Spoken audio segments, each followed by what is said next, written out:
first things first. I'm Jenna Wolfe. On a Tuesday morning, that is the Hall of Famer Cris Carter. This is Nick Wright.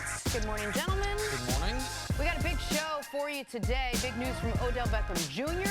Shaq rips into Boogie Cousins. Nick Wright got his morning tweet out on time. As always. Right. So we got a lot to get to. We are going to start with the quarterback situation in San Francisco, which is really just two words, Jimmy Garoppolo. We haven't heard much from the 49ers quarterback, especially about his time in New England as Tom Brady's backup. The guy his former Patriot teammates used to call Prince Aladdin because of his studly good looks turned some heads yesterday when he admitted he thought he was better than Tom Brady. To give it some context, he felt he had to keep believing that in order to compete with Tom Brady. CeCe, what do you make of Jimmy G thinking this? I'm not surprised at all. Just being in the NFL locker room as long as I was, being associated with players that have been able to make it to that level, you have to be a very, very special, not only type of athlete, and if you don't have the athleticism, you have to have a very special mentality because, man, the NFL and the NFL locker room is not like any other locker room in professional sports. You're talking about the competition. When you don't have the guarantees that you have in basketball, when you don't have the guarantees that you have in baseball long term, all you can do is prove yourself on a daily basis. So when you go down that 53-man roster, now, you're talking about some bad guys. I tell a story that every bully from every city project, from every country town, from every big city is in the NFL. All the best athletes from all around the country, their cities, and sometimes all around the world, they're in the NFL. So they have extreme confidence in what they do. That's how you can forget about Jimmy G, what he thought about Tom Brady. What about Tom Brady, what he thought when he entered the league? The first day he met Bob Kraft, he told him, this is going to be the best decision you ever made since you bought the team. This guy's a multi-millionaire, and you got some skinny kid with nobody. 199th pick. And what? Yeah. He got beat out at Michigan by Henson. So the extreme confidence in the NFL, it's not surprising. I had a guy once in the prime of my career. I wasn't practicing a lot that day, and he was having a spectacular day. I'm not even going to say his name, but he and my teammates will know. He was a great special teams player. He was having a tremendous day in practice. I wasn't practicing. And the coach said, man, Walshy, you look good. Go ahead. I love you so much, And bro. the thing about it is, he was like, yeah, if you designed the whole game plan around me and you round the whole offense around me like you do Cris, I would look good. Well, the truth of the matter is he wouldn't because he didn't have the overall endurance. He didn't have the mentality. He didn't have the physical skill. He had a good day. And he wouldn't be. He had a good day. And he was a special teams player. But you couldn't tell. Man, you couldn't tell him that he couldn't. But he could have passed a polygraph saying that. Absolutely. And he would have passed. And all of them, for the most part, believe this. I've seen some other great stories that I think are significant. I was at the first practice when Aaron Rodgers took over for Brett Favre, when all the chaos and Ed Waters following Brett Favre, is he going to play? Man, you couldn't tell Aaron Rodgers that day. I saw him. I caught balls from Aaron Rodgers that day. Me and Greg Jennings, Donald Driver on the sideline, and you couldn't tell them or you couldn't tell Aaron that he wasn't better than Brett Favre. One of the greatest quarterbacks ever, and at that time, maybe the greatest Packer, you know, besides Bart Starr. Brett Favre is right there. And Steve Young. When Steve Young got traded from the USFL, from Tampa Bay Bandits, went to San Francisco, you know who he was backing up? Joe Montana. And you can't tell me Steve didn't think that he was a better quarterback than Joe was even at that time. So, but listen, obviously Niner fans and maybe just football fans that root for as many great players as possible would love it to be the Aaron Rodgers story or the Steve Young story. I think it's important to note there are a lot of guys who are not Rodgers or Young that have this same mentality. Rodgers and Young had it, and they were correct. I'm not saying Young was better than Joe Montana, but he was right in thinking, man, I'm an all-timer too. Just wait till you see me. Rodgers was, I believe, correct in thinking, I mean, I'm better quarterback than Brett Favre, the greatest Packer of the last 40 years. But it's whether you actually get to that level or not, whether Jimmy Garoppolo, wins 5 Super Bowls, ever makes a single Super Bowl as a starting quarterback, you don't get the article on Bleacher Report that these quotes are in is fascinating. It had stuff in there that I didn't know, that he didn't pick up football till a later age, and when he did pick it up, he didn't pick up quarterback until a much later age because he was 6'2" in junior high school, so he was playing tight end. That you don't get from Eastern Illinois to a potential first-round draft pick if you don't have that mentality. You certainly don't get from a backup quarterback to one of the richest contracts in football history if you don't have that mentality. It's something that, and you give me a hard time about this sometimes, I don't think it's just a mentality athletes have to have. I think if you want to be great in anything, you have to convince yourself you already are. The world just doesn't know it yet. Yes, and the NFL has a mechanism with the competition every day. It's not, there are people in every walk of life that they think that, but they don't have competition every day that would make them have to prove that out. Even if you're very, very talented, whatever field you're in, you're not going to be, your example at work is not going to be, Tom Brady throws a 15-yard out, and you know who's up next? Jimmy Garoppolo. It's not a head-to-head competition where they're keeping score each and every day. Yes, and that brings out these competitive juices in people like Jimmy G. Does that ever work to the detriment of a player? We talk about it being so great for the player to have all this confidence, but you wonder what happens if it's the opposite, if they have all the confidence and then they don't put the work in to back it up. It's just like Nick Foles. Nick Foles said he's not going to get in a throwing quarterback competition with Carson. He said it's exhausting. He said it's not fair to the guy who is the starter. He said I'm there to support him. So when you have these types of competition, you have to realize too, like Tyrod Taylor, he realized he's got to help Baker out, but he's also realized, man, I might be the starter here for a year or two. So it's a balancing act. And that's why all guys can't be backups. That's why a lot of organizations, they get off of guys because they don't want that constant pressure and heat on their starter. Because a lot of starters do not thrive with having someone behind them because they feel threatened. And a lot of the stuff that we started hearing last year about Brady and New England and Garoppolo, those things are true. So I wouldn't be surprised because that happens. That mentality, I think, can be great at almost every position for backup players, except for quarterback, in which case it can become problematic. There is no problem whatsoever if your backup defensive tackle thinks I'm the best defensive tackle on the team, right? Yes. That's actually a good thing. If the wide receiver you're mentioning, like if that makes him want to show out more on special teams and makes him work harder, and it's not going to cause an issue in the wide receivers room. It didn't seem like it did. No, it actually helped us out because the days that I was able to take off, I knew.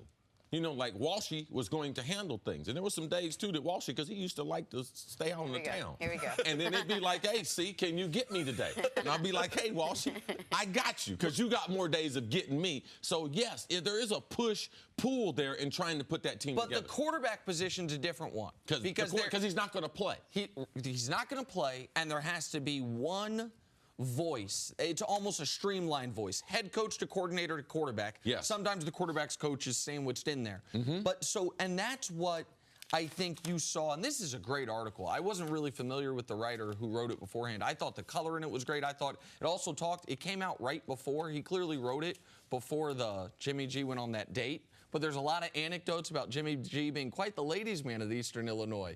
And so now that we have a little more context there, it's worth the read is the point I'm making. So, but you saw in the article that he said he and Brady would have a competition after practice. One of them was, he's called it a barrel. I think a barrel competition, just throwing balls into the barrel in the back of the end zone. And that sometimes he would win and they wouldn't speak the rest of the day.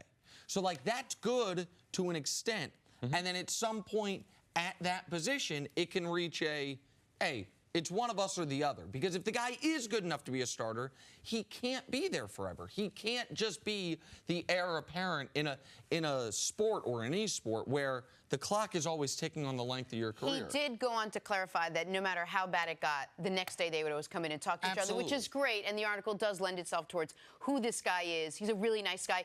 In high school, when he didn't play quarterback and he played dead end, it's because his good friend played quarterback and he didn't want to take his position from him. So it's actually a really good read.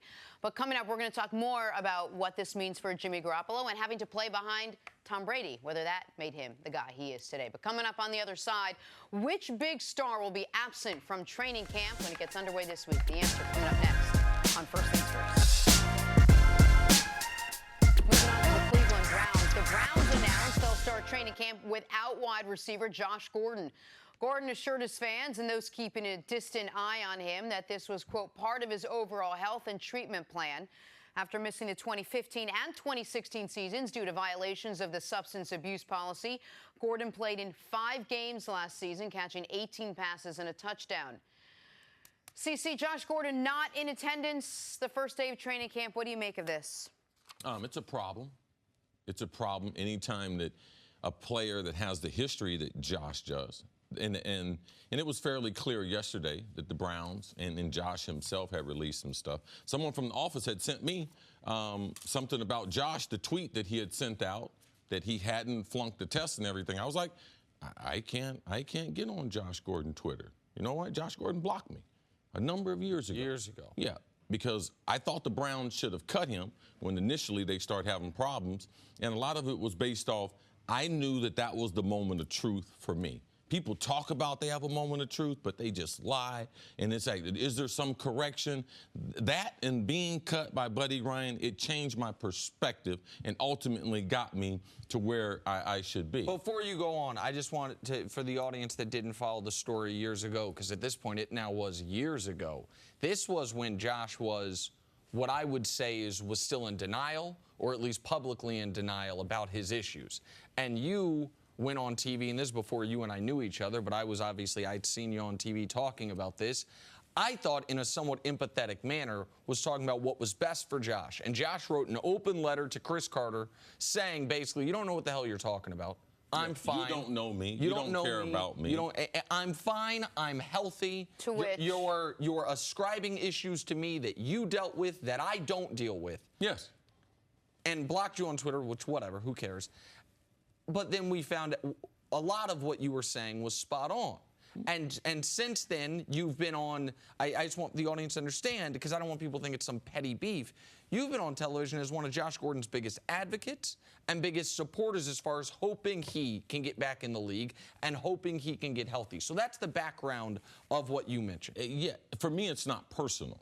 It's not because who Josh is or anything. No, it's about what he's actually going through and being a drug addict and recovering alcoholic, the things that people go through. Now, we think that just because you stop using the drugs, that you're going to be healthy and you're going to be your state of mind and you're going to be clear and buoyant. No, you're not. You go through different stages in recovery. And obviously, Josh is going through a stage where it's not necessarily about the substance being in my life. It's about how you think, how you talk, the things you say, and being prompt, being at your meetings, being where you're supposed to be, because those are things that alcoholics and drug addicts, they don't do very well. So after you stop using the substances, there's a number of things that you have to try to get counseling and help for, because how you're going to live without that substance in your life, that's new to you. So there's a lot of things you have to learn.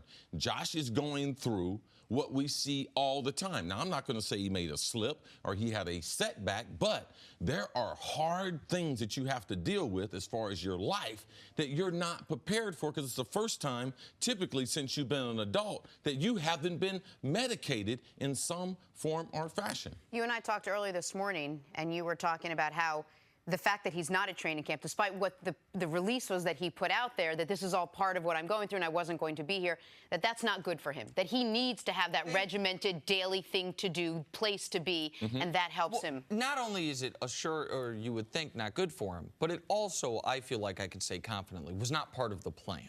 Well, no. The idea that it would have been training camp. Listen, I'm not saying he should not have constant maintenance, or maybe he have a scheduled, listen, I'm going to do an inpatient 72 hours at some point, like just to recalibrate. Yeah. Yes. But you wouldn't schedule that for the very start of training camp. Like something, no. I'm not saying he failed a drug test. I'm not saying, no, but I don't know what happened. Awry, something that they had a schedule laid out, and something happened or something triggered inside him that made them diverge from that schedule. That's the only logical way I can look at this. Yeah, and just the thing about it, if you work in a private job, and we have thousands of people that are going through treatment and through the process that Josh is going through, they're just not doing it in the public eye. They could be at their job, they could be away from their job, and it wouldn't be the type of attention. So when you have the type of issues Josh, myself, and others have, and you have to try to get well in the public eye, it's very, very hard. There are times during, not professional athletes, because them being associated with their team, that's different. But there are times in the rehab process.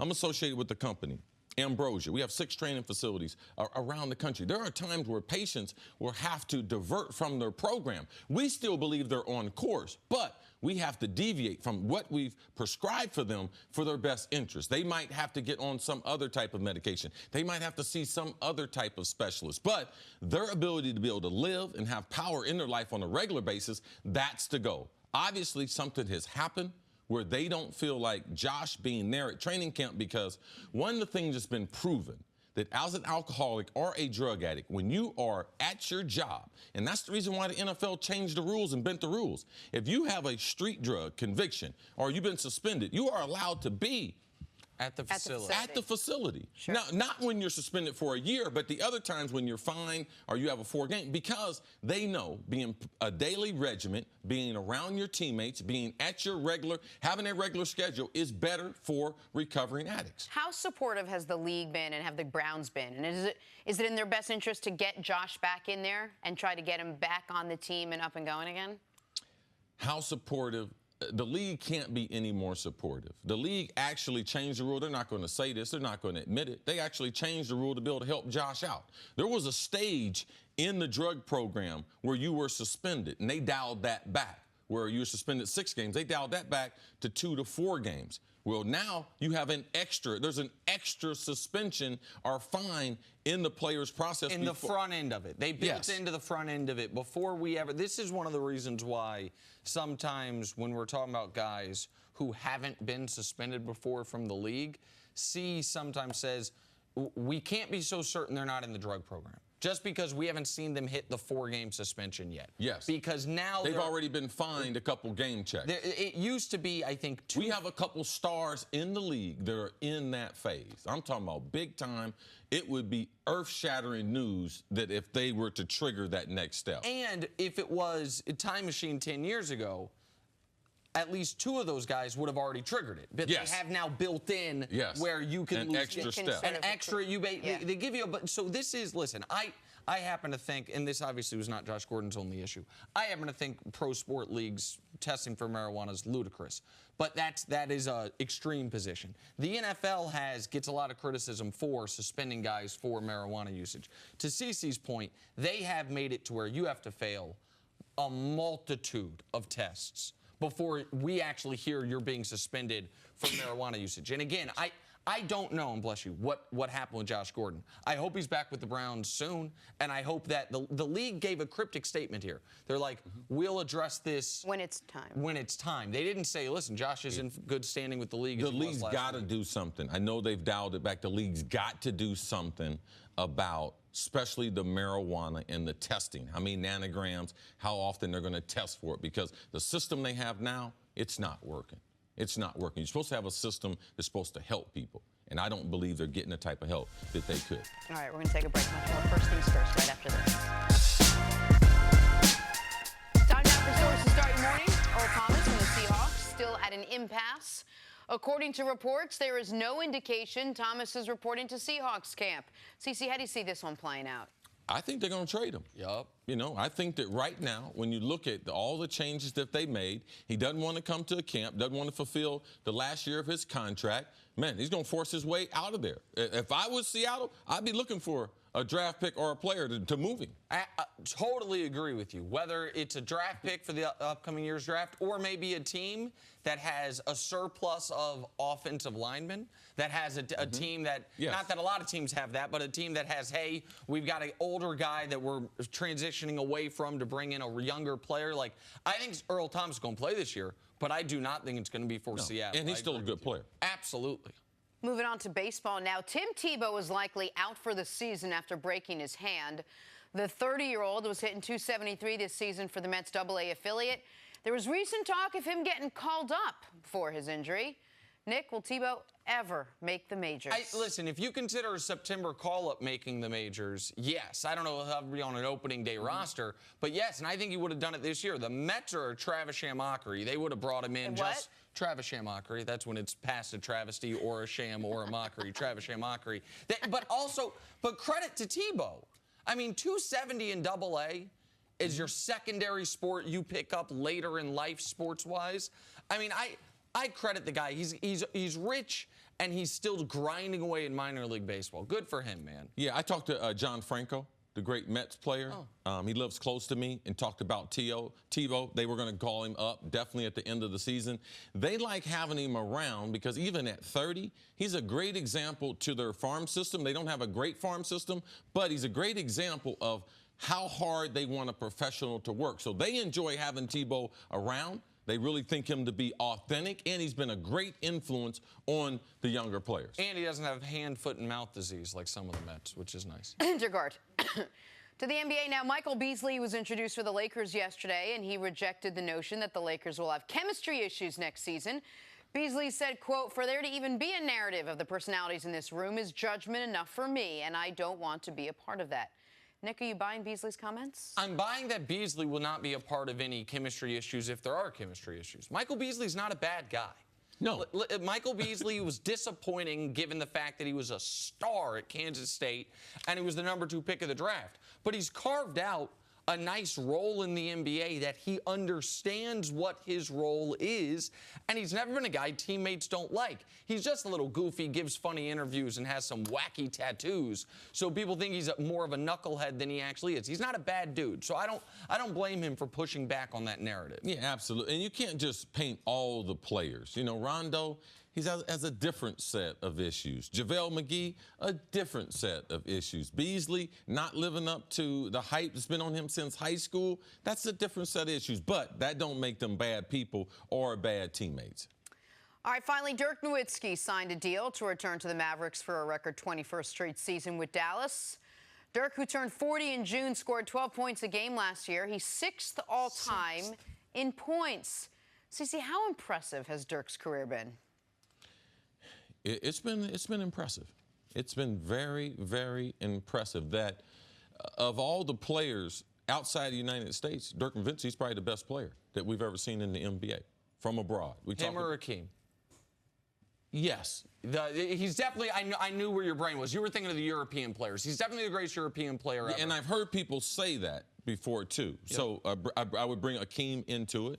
But if you look playing basketball for over 20 years, I mean, he has a pure love for the game of basketball. He's been very, very fortunate that he could play there in Dallas with an organization. But Dirk, as a great player, he carved out this long career. Because a number of years ago, Dirk, man, took a huge pay cut.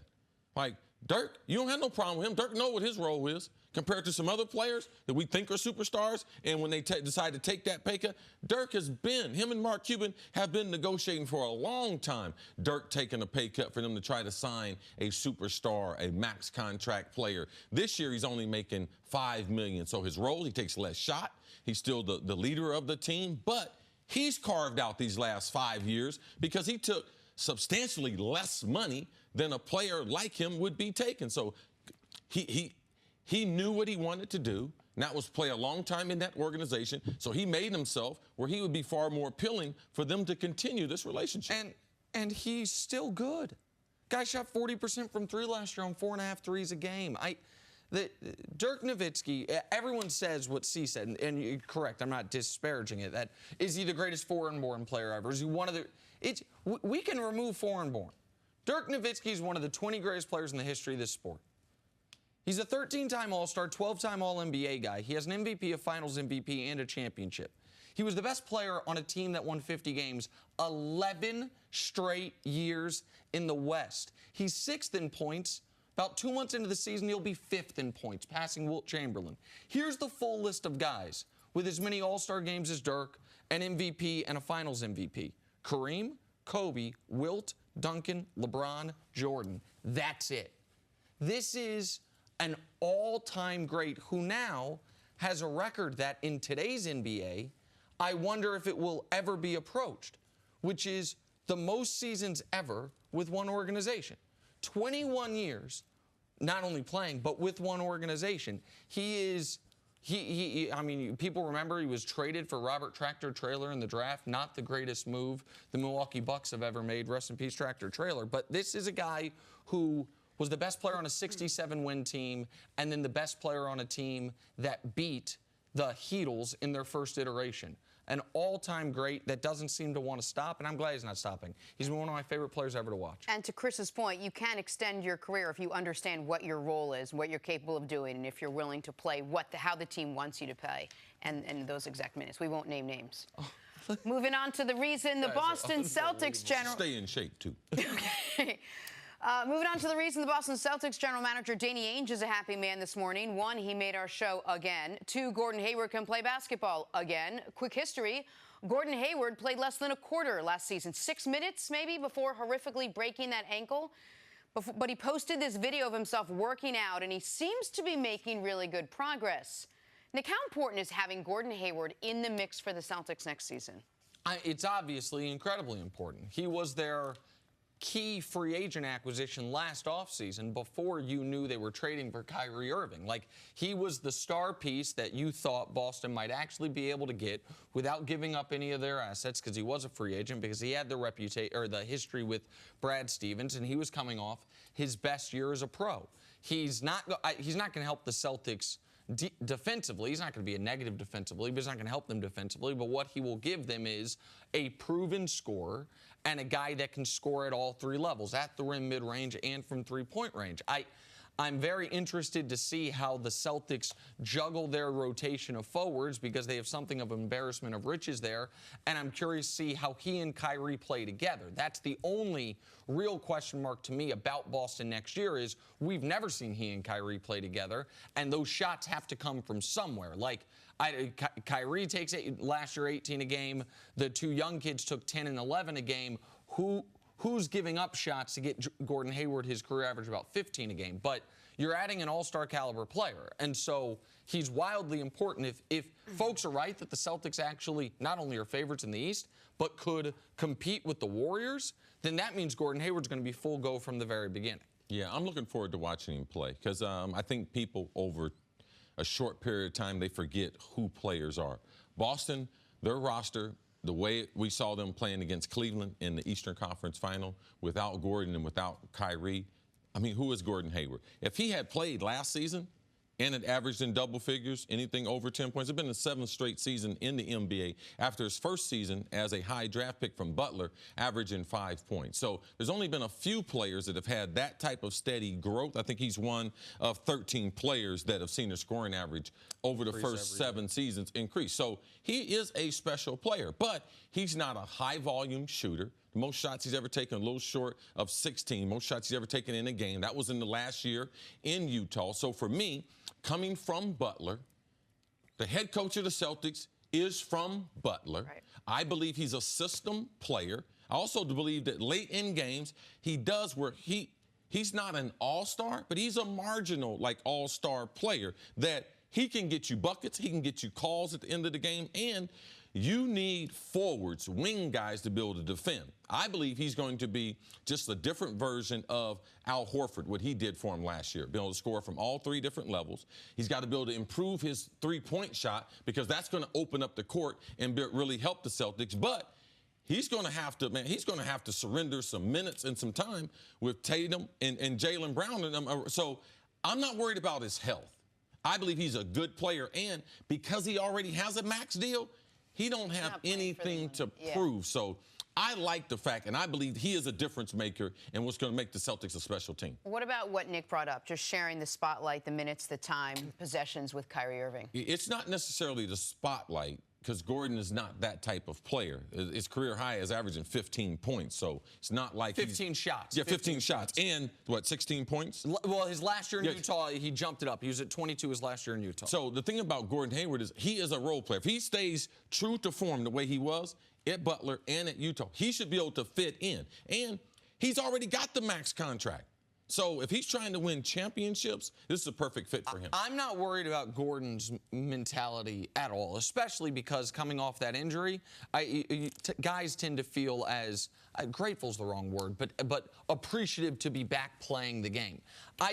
And I don't think the minutes are going to be a problem either. You got 96 minutes a game to play your 2 forward spots. Brown, Tatum, and Hayward can all play around 32 minutes a game, and maybe a little more if you're going to go small.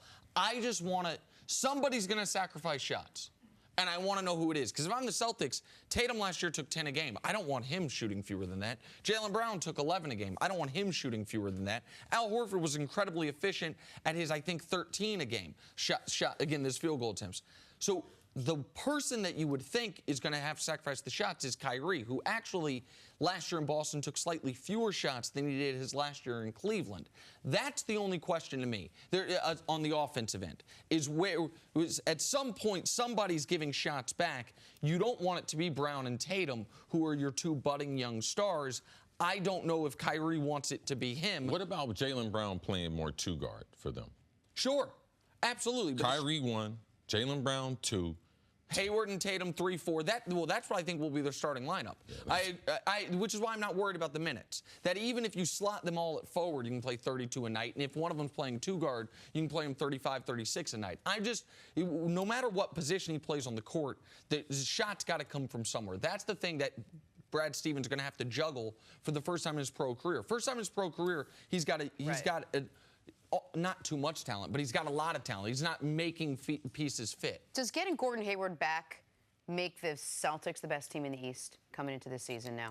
I think so. I think the combination. Gordon Hayward is part of the story. I don't want to single him out more than Kyrie, because Kyrie's still got to be special, especially in closing out games. I want to see how Kyrie's going to play defense, and I want to see how Kyrie is with that knee. But he is one of the key ingredients because they have all these younger players. And what if you even started where Gordon started coming off the bench? Him playing minutes with that 2 rotation would be huge for them. You need talent in the NBA because this is the Warriors NBA. So Boston is the team. Their roster, to me, they have the 2nd most talent of anyone in the NBA. CC mentioned something there in passing that I think is important. If we're talking about a health concern for Boston going into next year, it is not, to me, Gordon Hayward's leg. It is Kyrie's knee. Gordon Hayward's leg is a one-time fluke injury. We saw Paul George suffer a very similar one. He was as good as Paul George always was, his first full year back, and you don't worry about that injury again. Kyrie's knee and the multiple surgeries on such a young player, that's the injury to monitor with Boston, not whether or not Gordon Hayward's leg is fully healthy. All right, got to take a break. Coming up, do the Cleveland Browns have a shot at making the playoffs next season? That was not a typo. I did say the word playoffs. That's next on First Things First. Welcome back to First Things First. Coach Eric Mangini is here to wax poetic about all things football. Coach, thanks for being with us. You get ready to wax? Let's do it. Was that in the teleprompter? No. That was inappropriate. Freestyle. Nice suit. Nice suit. Hey, Nice thanks. suit. That's Thoughts good. got you together. It's my waxing suit. Your suit looks great. I should have gone with clothing. That's waxing. Clothing. Hey, the city of Cleveland still reeling over the loss of LeBron, now hanging their hat on the Browns, and not just the color brown, the actual football team, the Cleveland Browns. They've only won a single game in the last 2 seasons, but they still have high hopes for the upcoming season. Newcomer Jarvis Landry says the Browns definitely a playoff caliber team. Coach, I'll start with you. What has to happen for the Browns to be in the playoff race? And I would imagine winning more than one game is going to be somewhere along the lines of your answer. Yeah, that would be part of it. Look, start by not making predictions. Like, let's not talk about the playoffs at this point. Let's just get into training camp. Like, that would be a really good start. But I do think the move that they made at quarterback, where they went and they got Tyrod Taylor, they got a guy who protects the football. One of the biggest problems for Cleveland is they lose a lot of games. It's not a function of them winning the game. It's Coach, a function what is of them. that? What, like, we're watching a game. What do you mean Cleveland lose the game? I know a coach taught me, hey, half the games are lost, and guys start looking around like, okay, what does that really mean? Yeah, and the saying is more games are lost in the NFL than won, and that's self-inflicted wounds. And that's whether it's jumping off sides, whether it's running the wrong route so that the read isn't correct and then it's an interception. It's all of those penalties and turnovers and things that are completely under your control. It's situational football. It's understanding the context of the game. If you can get to that point where you're making good decisions on a consistent basis and not hurting yourself, then you have a real chance to win the game. But you've got to get out of your own way before you even get to that point. And last year, if people watched Cleveland, and I know not a lot of people did, but if you watched them, they actually moved the ball relatively well, given the fact they didn't win a game. And when you say they lost games before they gave themselves a chance to win it, I'd never seen a team in my life watching NFL football who had more red zone, not even red zone, gold zone, inside the 10-yard line, inside the 5-yard line, turnovers. Like DeShone Kizer, you'd watch him, and it was almost always the quarterback. Like, it wasn't a lot of fumbles from Duke Johnson. It was DeShone Kizer would make some good plays, drive him up the field, and then it would be a fumbled snap, or a strip sack, or a terrible interception. That's where Tyrod, while Baker gets ready, can add a steadying force, because they were in these games and it was critical, self-inflicted wounds at the worst possible times, seemingly week in, week out, which is what led them to 0-16. Well, one thing they're going to have to do, because I believe some of that responsibility goes on Hugh as the head coach, and now with Todd Haley being the play caller, I believe having that removed from Hugh, it should be able to help him. I mean, of course, it is a make or break year. But have you guys seen Jarvis Landry playing in the playoffs, like when he was in Miami? Have you guys actually seen? That's what I was about to say. Jarvis Landry's great playoff history. Yeah, so I always watch the report. I always watch who the report comes from. And anytime you're like a player, like, okay, this guy would have 10 years of playoff experience. So he would know a playoff team when he saw one. So I would give him some credibility to what he's saying. But Jarvis, stop. Like stop. You don't know what a playoff team looks like. Yeah. So stop trying to tell us what a playoff team looks like. You guys won one game in 2 years. Okay? That's the team you're on. But what? So here's a team that spent the last 2 years collecting the top draft picks. Are they ready now to take, and the quarterback that they seemingly wanted, are they ready to now take all this out for a spin and do something with it? Well, it's funny. I was talking to somebody recently, and then they said they couldn't wait to see the Browns during training camp. And I said, I can't wait to see what they do differently. So they've had 2 training camps, and they've taken one approach throughout the course of these 2 training camps. What structurally is different? What approach is Hugh taking that's different than the approach that he's had? And I agree, bringing in a guy like Todd Haley should free him up to be more of the complete head coach. But is he going to be able to stay out of Todd's way? Is he going to be able to allow Todd to be the best version of his offense, or is it going to be that constant pushing and meddling to where there's infighting and it never quite meshes? I also think people need to understand that a 5-game improvement in the NFL is a spectacular year. And a 5-game improvement would, of course, get them to 5-11, which would be another top 5, top 6 draft pick most likely. The playoffs, playoffs are obviously, if they are in contention for the playoffs in the 2019 season, the Browns have done something far better than they've done over the course of the last decade. But I want to go back to the turnovers for a moment, because they not only turned the ball over 41 times, they only forced 13. Which both those stats seem impossible. That you're going to turn the ball over almost 3 times a game, and you're going to force fewer than 1 turnover per game. It's not only that they scored the fewest points in the league, they allowed the 2nd most points in the league. So, like, key stats, and I understand turnovers fluctuate from year to year, but the key stats that you can just circle, okay, where are you in turnover margin? That's usually about where you're going to be in standings. They were dead last with a bullet. Where are you in scoring margin? That's where you're going to be in standings. They were dead last with a bullet. They were clearly the worst team in football. Yeah, it doesn't help on the eve of training camp till you get the type of news like Josh Gordon, because that's the same type of thing that we've gotten used to seeing coming out of Cleveland. I think one of the adjustments that they did make was Tyrod at quarterback, because that will help with the turnovers, and that will help immediately. I thought their wide receiving core was going to be much improved, but I don't know who's going to be out there for the first game. If they want to improve, if they want to try to be considered to be a playoff team, they need to be able to get to the quarterback. All right? They need to get to the quarterback. Tyrod's going to help them on the interceptions. Get to the quarterback. They're not one of the most effective pass rushing team. And with having one of the great young pass rushers in Myles Garrett, they should be able to generate a pass rush. And the third thing is, the Cleveland Browns, you can't forget where you are. All right? You're in that division with Baltimore, with Pittsburgh, and with Cincinnati. All 3 of those rosters are better than yours. You play outdoors. You need to develop a running game and a tough defense to be able to win in those climates. There is no advantage for them playing in the stadium that they play at. Cincinnati plays outside. Pittsburgh plays outside. Baltimore plays outside. So they need to develop a physically pounding football team to be able to be effective in that division. And all three of those teams have an identity. All three of those teams have continuity for the most part. All three of those teams understand the division and the challenges that they face. To me, it's take care of the football, take care of your responsibilities, protect what you can protect, control what you can control. Don't lose the game, and the other things will fall into place. Can I ask you a quick question about the coach? And I don't want to put you in a bad position, but this is a league where we see every year it seems like the leash on coaches get shorter and shorter. We saw Ben McAdoo go from 11-5 in the playoffs to out of a job before the next season was even over. Hugh Jackson, not only does he seem to have a lot of supporters in the media, but he has obviously an enormous supporter within the organization.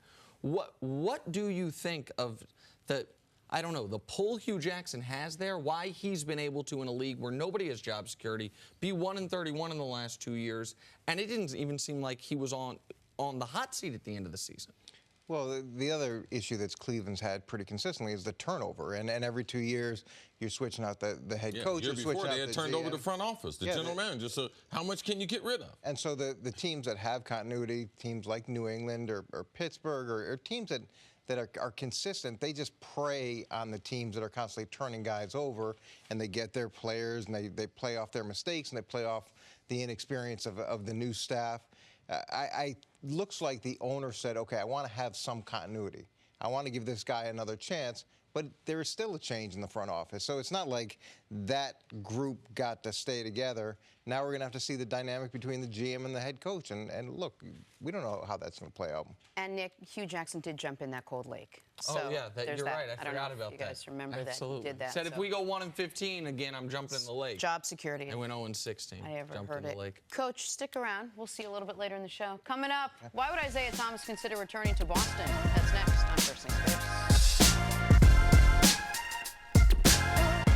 Welcome back to First Things First. NBA analyst Sarah Kustok joins the show. Always a good time when Sarah's here. Always a good time when Sarah's here. It's always a good time here. Oh, thank you very much, It Sarah. really is. Thanks for having me. All right, let's talk a little Boston Celtics, sort of. Isaiah Thomas. It was just the end of the 2017 season that the aforementioned Isaiah Thomas was riding high with the Boston Celtics, playing lights out in the postseason and in play for a big money contract. Then Cleveland happened. Then the Lakers happened. His injured hip's still happening. And he just joined the Nuggets, signing for only the veterans minimum. He spoke out at an interview with Adrian Wojnarowski about playing through injury with Boston. He said, quote, if I didn't play in the playoffs, I'd be okay. I'd be getting paid. I'd be who I am, who I was. But at the same time, it was hard for me to sit out. I just lost my sister, one of the closest people in my life. Basketball was the only thing that was going to help me out. I played until I literally couldn't play anymore, and that was not a good business decision if I was looking in the long term, but I was looking in the right now.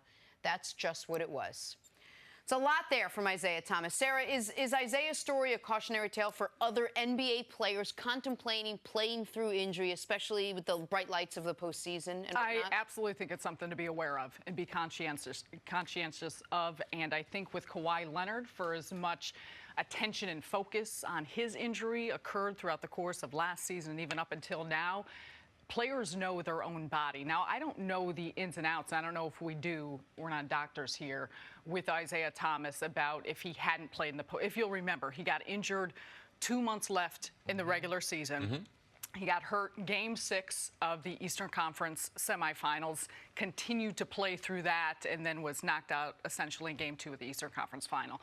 I'm not sure, and I don't know if they had determined what point it was that actually made Isaiah Thomas's injury to the point it's at. He waited. He didn't have surgery up until the point of July because they were trying to rehab through what he was going through rather than opting for surgery. But long story short on all of that with Isaiah Thomas, there's nothing that he can change now.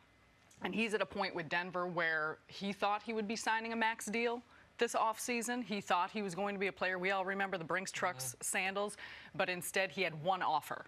one offer from a place of where he played for Coach Mike Malone in Sacramento. It's a veterans minimum deal. But what I liked most about his conversation with Woj, that he said that is in the past. And I'm putting that behind me. I'm moving forward because he needs to, because he has an opportunity to show what he can do. In that season with Boston, he was top 5 in MVP voting. He was a top 3 scorer in the league. So to show people where his health is at, the type of player he's at, I think is very important for him in this point in his career. Here's the sports tragedy of the Isaiah Thomas situation. Again, I say sports tragedy. He didn't have to play the way he did the 2017 season in Boston. He did the year before in Boston. He was 22 points a game. His last year in Sacramento, he was 20 points a game and a good three-point shooter every step of the way. Like, I don't think anyone thought, listen, Isaiah Thomas, all of a sudden, now he's a 27, 28-point-a-game, top 5 MVP guy. It was a perfect storm of situations. That Boston team didn't have any other guys who could reliably score the basketball. Tatum's not on the team yet. Obviously, Kyrie's not there. Jaylen Brown's a rookie. But if he's just a 20-point-a-game guy, he's still, maybe he's not a max deal. But there's a big gulf between the max and the minimum.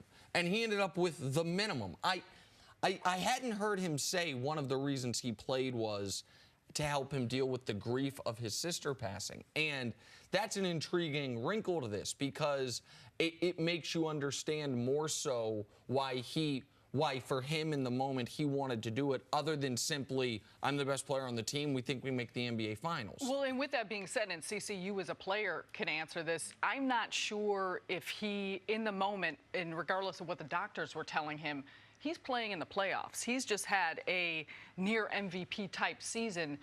Do you think as an athlete in that moment, despite the pain, that you would be able to think about the long term, the long view, big picture, and not say that I want to be out there to help my team compete? No one in real time has a picture of the future.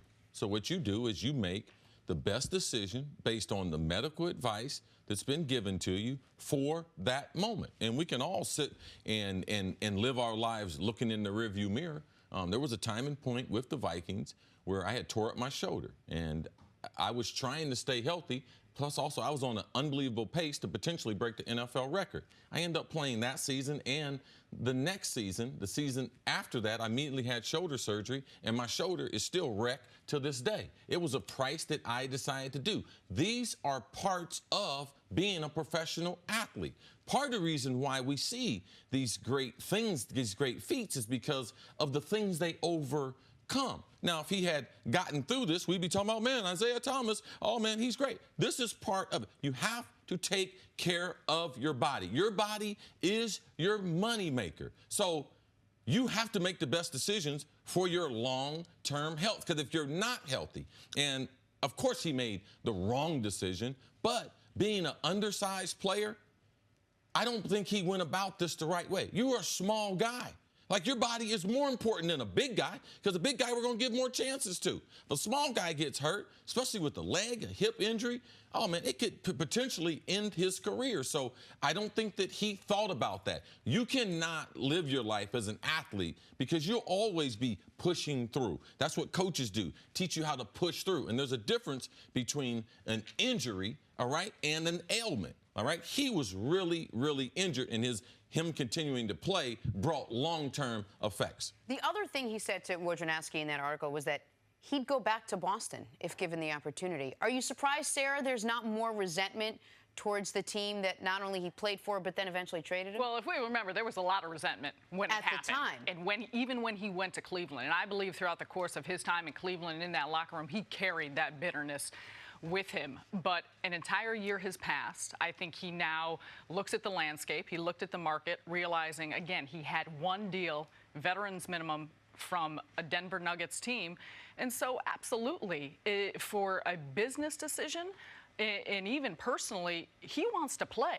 And so Boston, he understands what he did there, how beloved he was by the fans, but more than anything, Brad Stevens in the system and the fit and how good that team is going to be. And so it didn't surprise me at all that if the opportunity arose there, which it did not, that he would take that. Yeah, of course, he had to say that. He had to repair his image also. But we talk about the injury, him deciding to play in the playoffs. Was that part of him getting over the grief of his sister? That's something we can never determine. So we shouldn't even be trying to understand that aspect. But his decision to play there was a bad decision. Once they had traded him to Cleveland, him coming back in Cleveland was another bad decision. And that's something that he's got to be able to live with. He didn't have to come back to Cleveland as soon as he did. And not only was he still hurt and ended up hurting himself again, but his overall personality, who he was as a person, it took some hits. Yeah. So this was a tough transition for a guy that made a couple decisions that will alter his career. He will never get back in that type of light. And to do this type of article, it's a feel-good article, all right? He signs a veteran minimum. It doesn't make sense for him to say, no, I wouldn't go back to Boston. He needs the whole league available to him. He's not... And he needs to repair a certain part of his image, too. And he also knows, if he were being very specific, hey, listen, Boston might, a year from now, have an opening at the point guard position. Like, he hears the same rumors about Kyrie. We hear he knows how good he was with Brad Stevens. One last note for me on Isaiah Thomas. I guess one of the reasons I root for him is because his story is such an unexpected one. Sarah, you and I a couple weeks ago went to watch high school basketball, right? Yeah. And we saw a kid on this team my son used to play for who is Isaiah Thomas's size, playing against high schoolers. Now, he's going to be a D1 player, but we saw how much harder he had to work against high school players to get to the rim, to get his shot off, to do anything, because he's 5'7.5", 5'8". This guy was the last pick of the draft at that size, and he almost won a scoring title in the NBA.